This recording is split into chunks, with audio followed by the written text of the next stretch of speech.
e vamos ter uma introdução aos tecidos vegetais. Vocês vão ver que agora as aulas vão ficar bastante assim repetitivas, vão voltar muitos conceitos, porque é muito nome para decorar, como vocês mesmos falaram.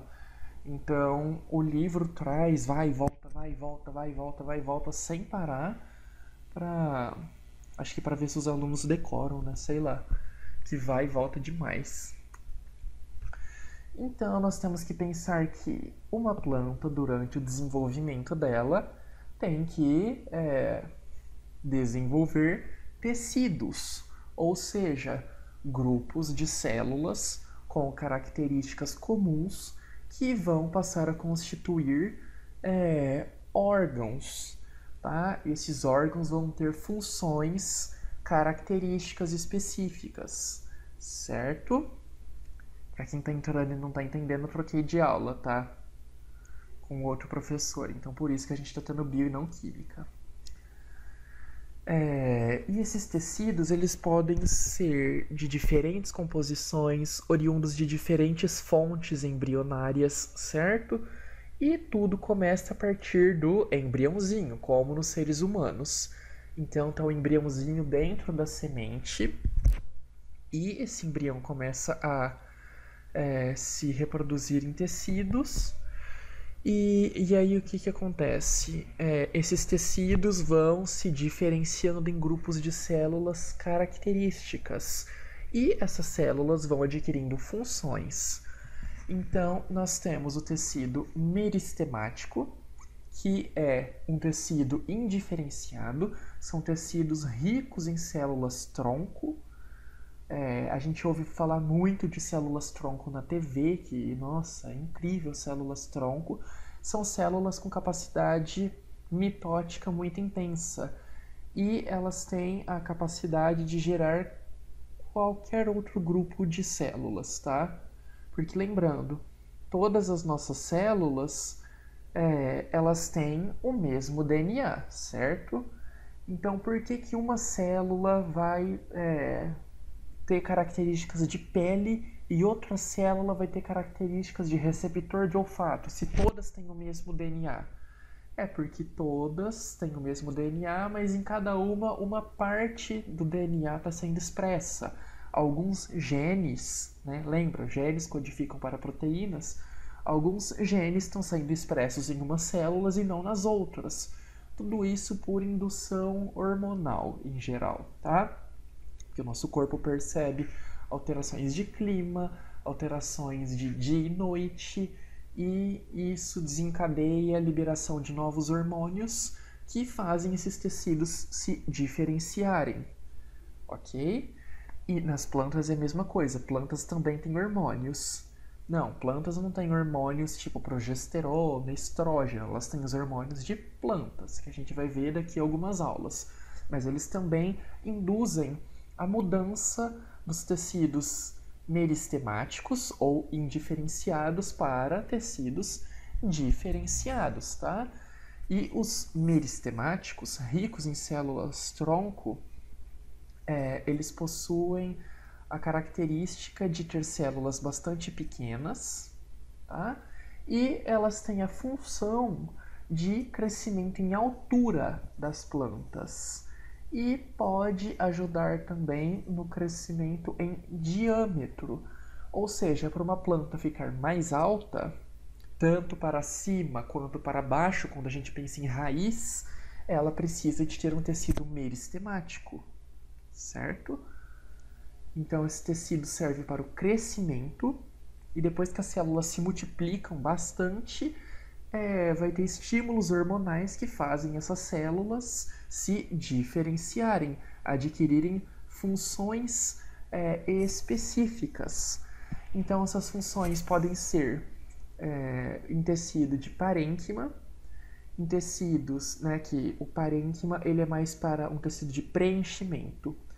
Então esse preenchimento com células, essas células podem ter características fotossintetizantes para o armazenamento ou apenas preenchimento.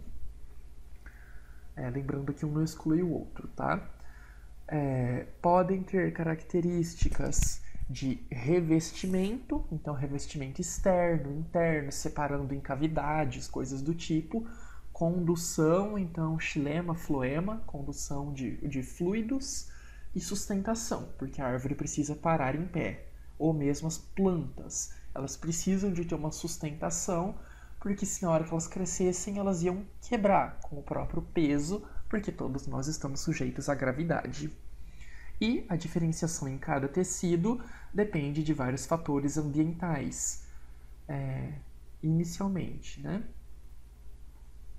Então, foco no nosso meristema. No nosso não, né? No das plantas.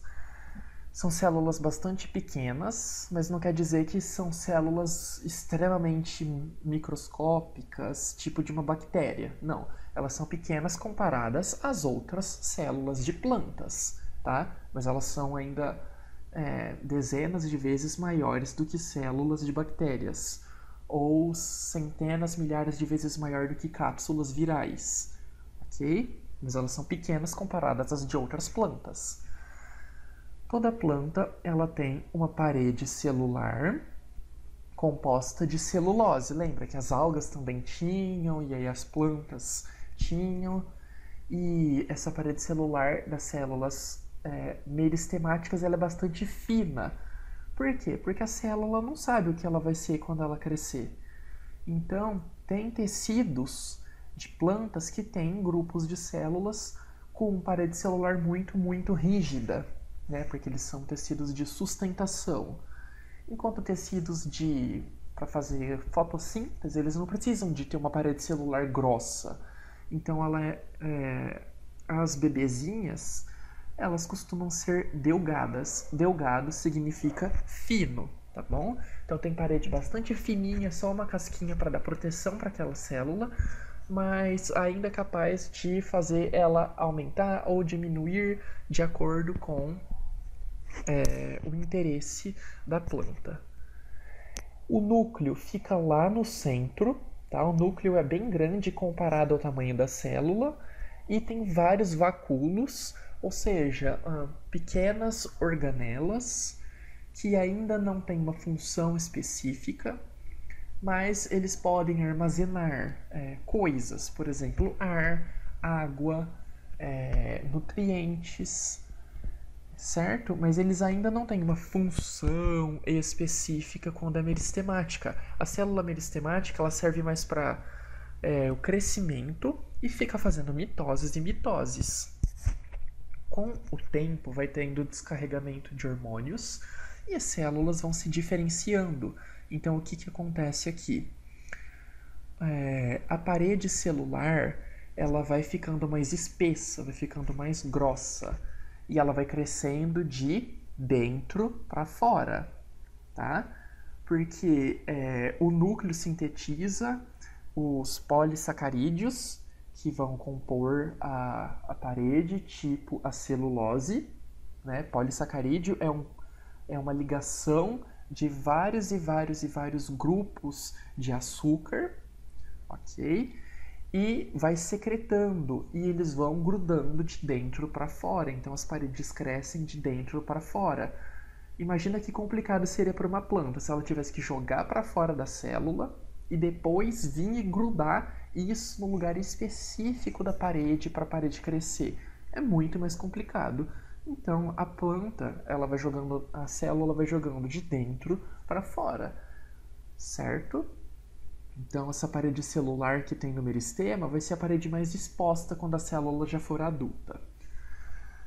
Os vacúolos, eles vão se fundindo. Todos aqueles vários vacúolos se fundem em um vacúolo grande. E quando esse vacúolo é grande, ele vai ocupar uma boa parte do volume da célula. Isso faz empurrar o núcleo para a periferia, ou seja, para a borda. Por quê? Porque quase tudo vai ter ocupado por vacúolo, e esse vacúolo vai ter uma função dependendo de cada tecido, tá?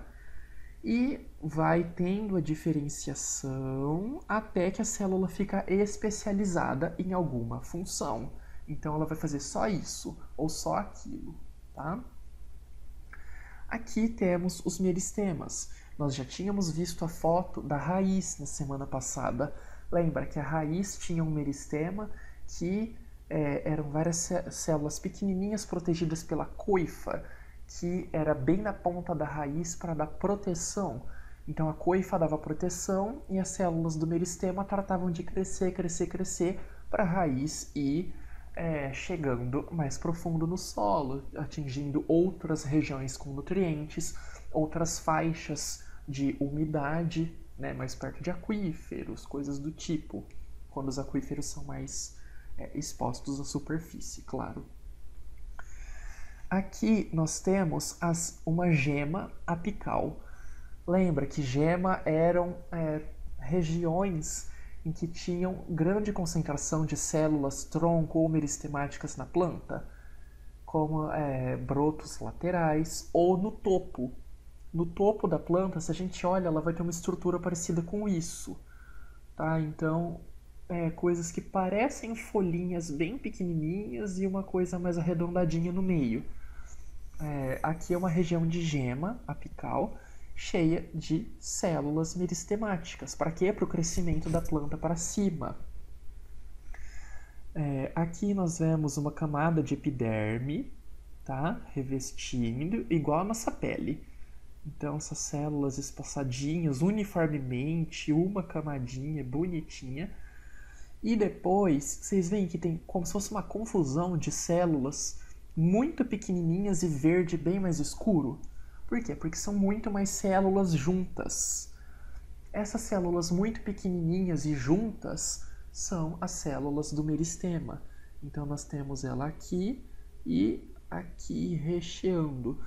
E conforme o tecido vai crescendo, os vacúolos vão se fundindo, as células vão ficando maiores, mais espaçadas. Então, aqui elas já estão em processo de diferenciação e depois elas se especializam, tá? Adquirem uma função só.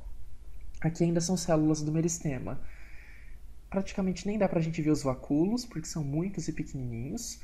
O núcleo, ele é bem centralizado e grande em relação ao volume celular. Olha aqui como que o núcleo acaba sendo grande para o tamanho da célula. E a gente vê várias células em processo de mitose. São células que se reproduzem com muita facilidade, tá? O meristema, ele pode ser dividido em meristema primário, quando as células são indiferenciadas desde o estágio embrionário. Então, no estágio embrionário, o embrião começa tudo com uma célula, que depois vai se multiplicando, né, em várias. Essa uma célula, após se multiplicar, vai ter um grupo de células que vai se diferenciando nos tecidos embrionários e vai ter outro grupo de células que vai manter sendo do meristema, tá? Por quê? Porque vai precisar do meristema mais para frente. Então, quando as células se diferenciam, uma parte precisa manter as funções originais e outra parte se diferencia. Então, a gente precisa sempre de ter um número de células se mantendo como células tronco o tempo inteiro, tá? Por quê? Porque a planta precisa de crescer continuamente. E são encontrados esses meristemas nas gemas laterais, que a gente vai ver foto, mas são aqueles grupinhos de células tronco que ficam do lado das plantas, e é possível ver olho nu, na gema apical, que está lá no topo, e na extremidade da raiz. Lembra que a extremidade, a ponta da raiz que está protegida pela coifa. Então a gente tem a coifa protegendo, um espessamento da epiderme, e depois a gente tem o grupinho de células meristemáticas lá, que nós vimos na aula passada, que nós vimos os tecidos, né? Nós vimos a morfologia externa e vimos raízes também. E aí, então o que acontece? Nós temos os meristemas primários, né? Sofrem várias mitoses de células embrionárias compõem o meristema primário. Ele sofre mitoses para se manter ativo, né? E ele faz o crescimento longitudinal. Então, crescimento mais em distância. Ele é responsável, então, pelas células lá do ápice, tanto do caule, que está lá no topo da planta, quanto no ápice, ou seja, lá no topo, ou no vale, nesse caso, da raiz, e nas gemas laterais. Então, o meristema primário ele é responsável pelo crescimento em comprimento, tá? Para a planta ficar mais esticada. Igual eu acho que eu só tenho meristema primário, porque eu só cresci em comprimento, nada em circunferência. E em alguns casos, as células diferenciadas, elas já estão diferenciadas, elas já estão tendo a função delas. O que pode acontecer com elas? Elas podem se desdiferenciar. Então, elas podem gerar células filhas pequenas e com características semelhantes às células meristemáticas. Então, ela já diferenciou, só que aí ela se reproduz, né? Ela faz a mitose dela, né? E quando ela faz essa mitose, ela pode, não é que ela vai, ela pode gerar células filhas menores parecidas com o do meristema. E aí gera o meristema secundário, quando é por desdiferenciação. Então, diferencia aqui, depois ela desdiferencia, ela volta ao que ela era antes. E é o crescimento em circunferência, para as plantas ficarem mais largas. E tecidos representativos disso são o câmbio e o filogênio, que a gente vai ver em seguida. Tá? Acho que eu devo ter excluído a foto da gema. Deixa eu pegar aqui, então, uma foto de gema lateral de planta.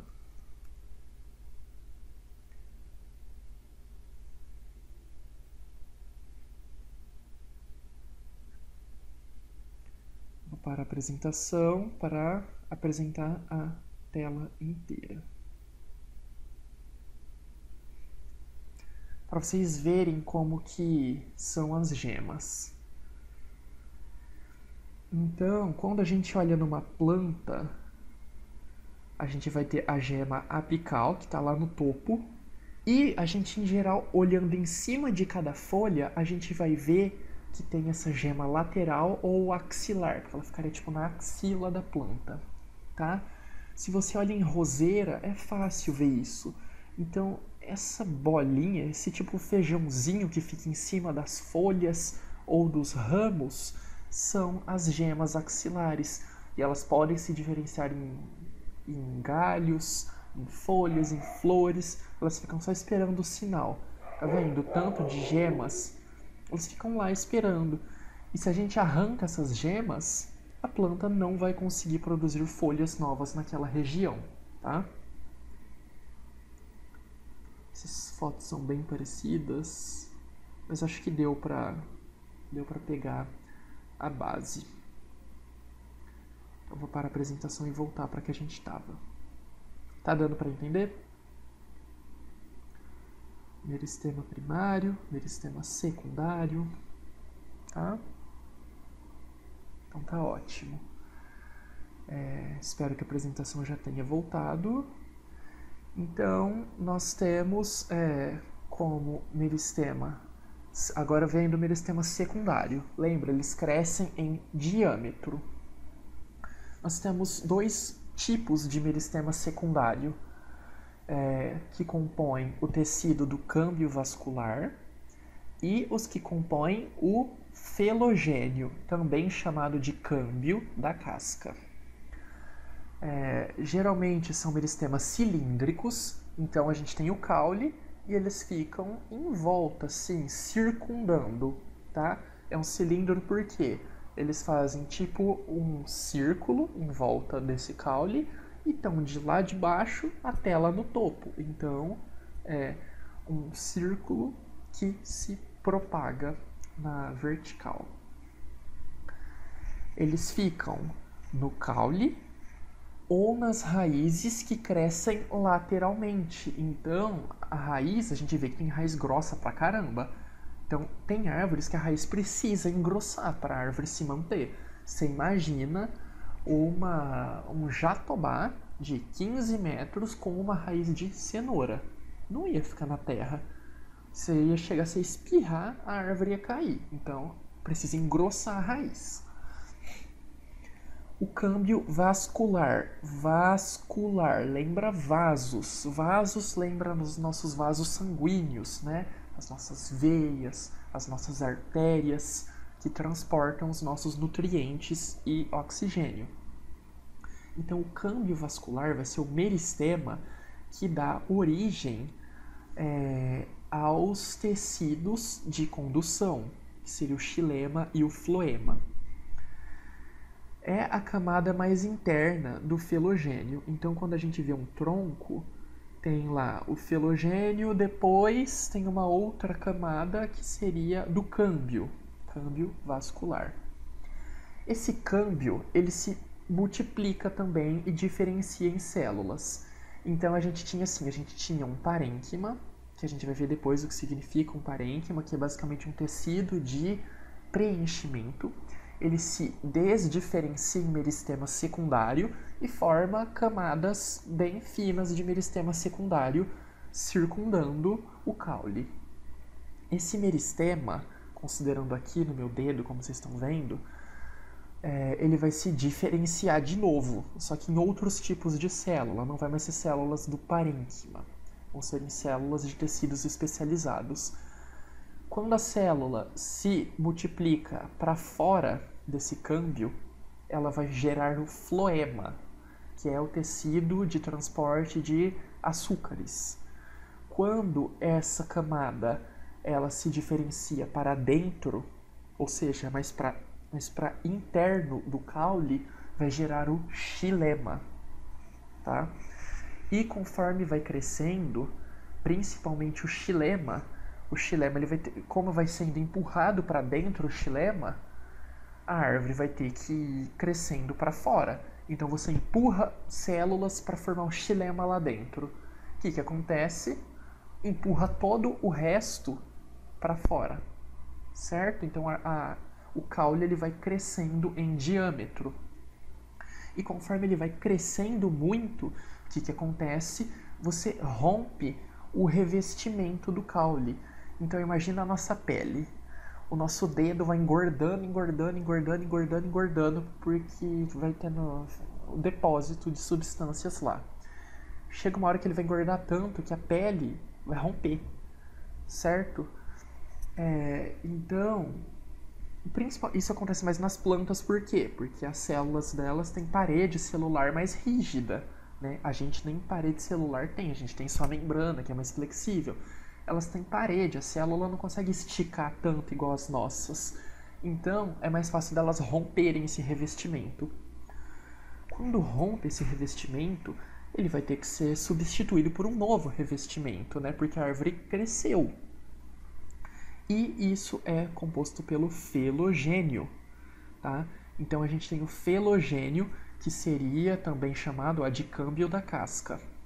Ele também é um tecido que, para fora, se diferenciam células do suber, que forma a casca. Então, para fora do filogênio, todas as células que se diferenciam geram a casca, tá? Recompondo aquele revestimento. Quando elas se diferenciam para dentro do filogênio, forma o filoderma, que é um tipo de tecido de preenchimento, ok? E aqui só para vocês saberem, filogênio, suber, mas filoderme é chamado de periderme. Para mim é relevante saber esse periderme, tá? Então, lá dentro do tronco, a gente tem o xilema, câmbio, floema, aí a gente tem filoderme, filogênio, que é meristema secundário, e suber, que é a casca, ok? É muito nome, mas com o tempo vocês vão pegando. E fazendo exercício, isso daí facilita muito.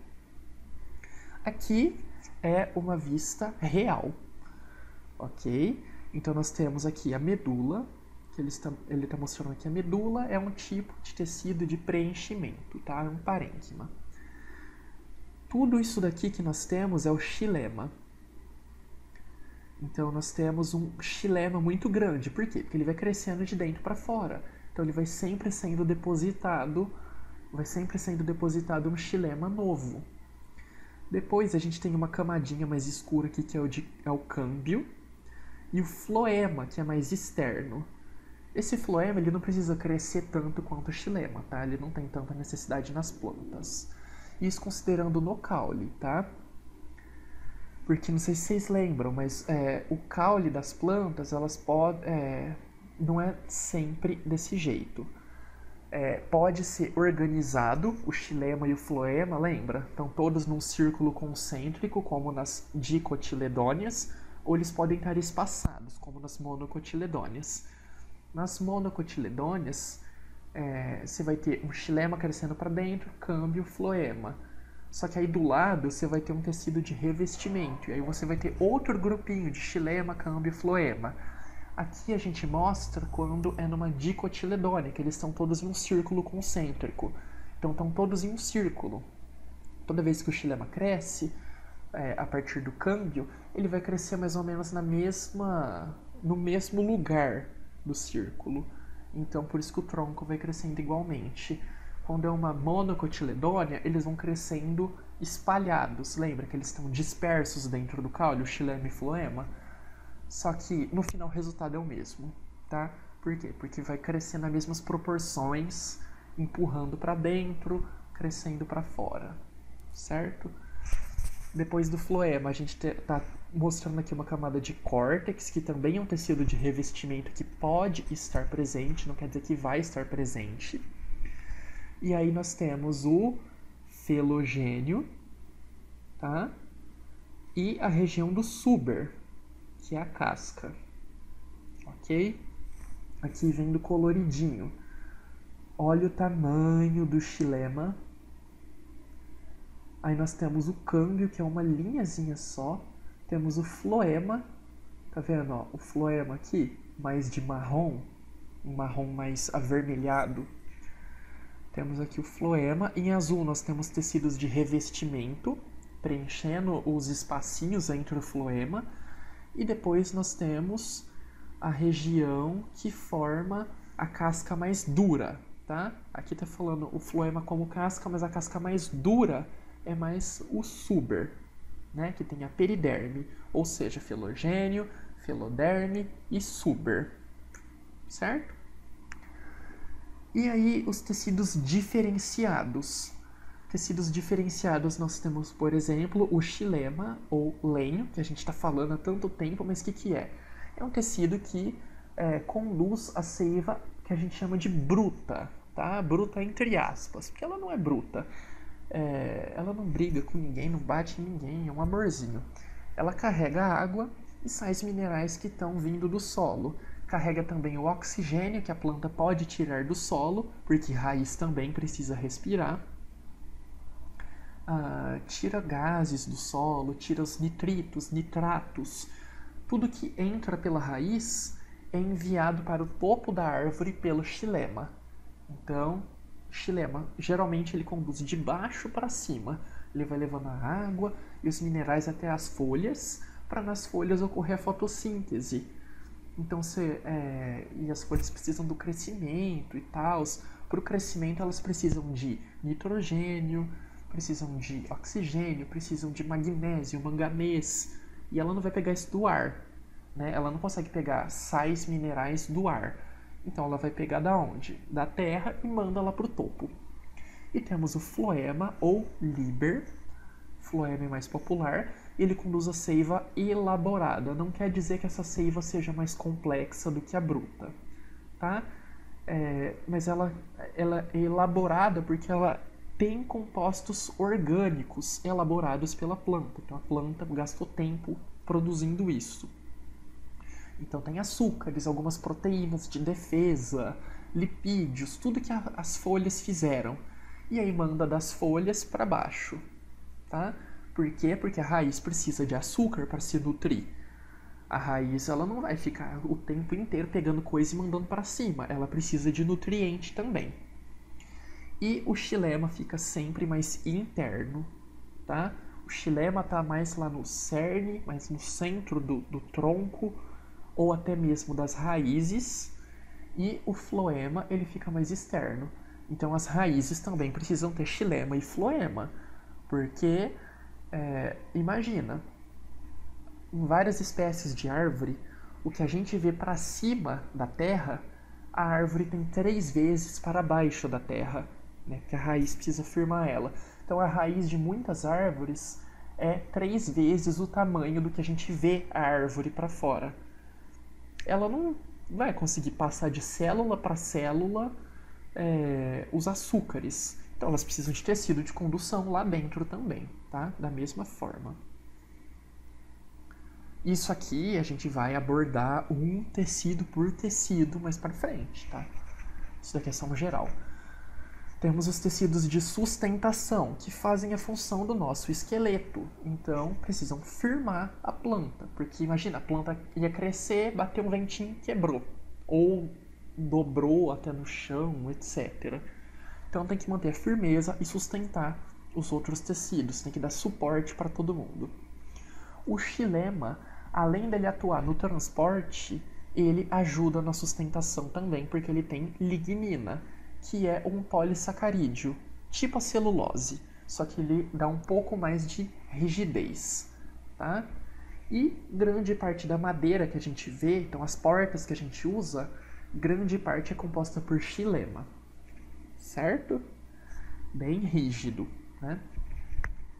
Isso, é claro, depende de cada planta. Tem planta que tem mais camadas de xilema, tem plantas que têm o xilema mais rígido que outras, tá?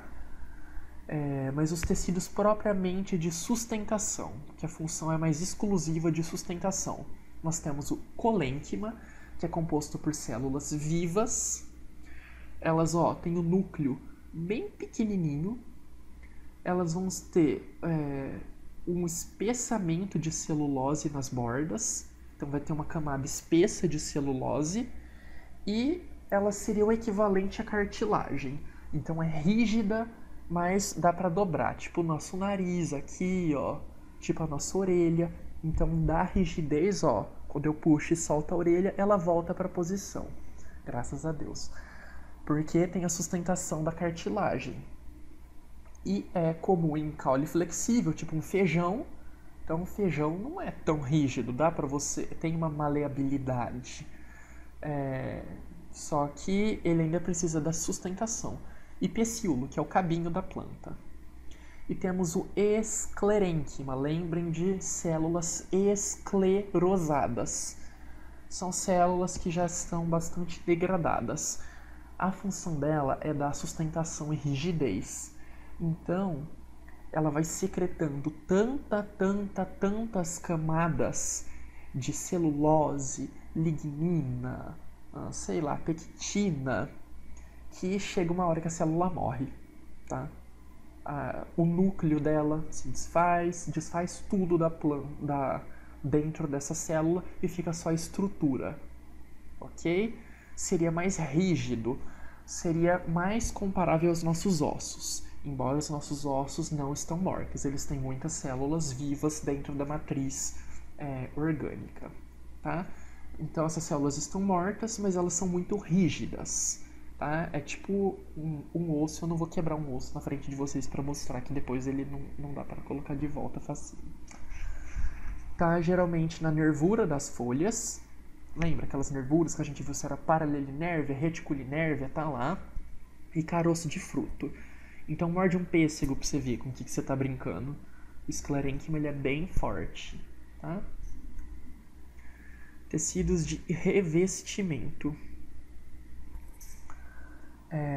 Eles estão para revestir, proteger o meio interno do meio externo.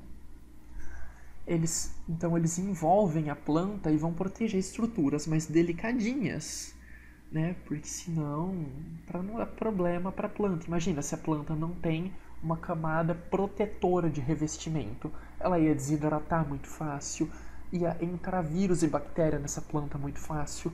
Então ela precisa de ter a epiderme, que é muito fina, igual a nossa pele, tá? Igual a camada mais externa da nossa pele. E recobre a folha, né? Por isso que a folha é bem fininha. Frutos, tipo a pele do pêssego. sabe a casca do pêssego? É basicamente uma epiderme, tá? Muito fininha. E partes jovens da planta. E plantas que não desenvolvem tronco, tá? Então todas aquelas plantas que ficam, por exemplo, uma planta desse tamanhozinho, uma samambaia, uma avenca, que eu mandei foto para vocês no grupo, ela não forma tronquinhos, tá? Então as folhas dela tem bastante epiderme, são folhas extremamente finas. E a gente tem o suber, que é mais localizado no tronco ou na raiz, e ele é mais rugoso, ele tem mais aquele aspecto de casca, sabe? Camadas que se soltam. Ele geralmente, quando ele está presente, ele fica mais externo à epiderme, tá? E é para planta que cresce muito em diâmetro, então vai soltando aquelas cascas. Por quê? Porque a hora que o xilema cresce, vai rompendo o revestimento. E aí por isso que a gente vê as cascas, né? Porque você rompeu o revestimento e cria uma casca embaixo. Depois rompe de novo, cria outra casca. E aí vai ficando camadinhas. Ok? Também para proteção da planta, assim, para não entrar nada ou sair com facilidade. E temos os tecidos que são super legais, que são os tecidos de preenchimento. Eles estão lá para preencher espaços entre os outros tecidos. E são parênquimas, esses tecidos de preenchimento. Mas não é só porque eles estão preenchendo espaço entre outros tecidos que eles não têm função. Não é que a função deles é só preencher espaço. Tá? Eles são importantes, tá? Eles têm o valor deles. Então, além de preencher, eles podem se diferenciar em várias ramificações que eu digo subtipos, e eles podem ser só de preenchimento, então pobrezinhos, eles só servem para isso. Eles podem ser de fotossíntese, então o parênquima clorofiliano. As células que fazem fotossíntese geralmente são desse tecido de preenchimento. Então preenche espaço entre outros tecidos, então entra na epiderme, e a região vascular do xilema e floema tem que ter alguma coisa de recheio lá, né? Então, entre as massas da lasanha tem que ter um molho, um presunto, uma mussarela ou uma berinjela, fica bom, hein? E isso seria o parênquima, né? Esse recheiozinho, nossa, deu até fome. E aí, quando essas células são dotadas de clorofila, elas vão ser o parênquima clorofiliano e vai ter a função de produzir nutrientes orgânicos para a planta. Parênquima clorofiliano também pode ser chamado de clorênquima, mas eu acho muito feio. Então, parênquima clorofiliano. E nós temos os parênquimas de armazenamento. Tem plantas que precisam armazenar ar. Tem plantas que precisam armazenar água dentro delas. E tem plantas que têm que reservar amido. Essa é a última parte dessa aula. Eu vou começar a próxima aula.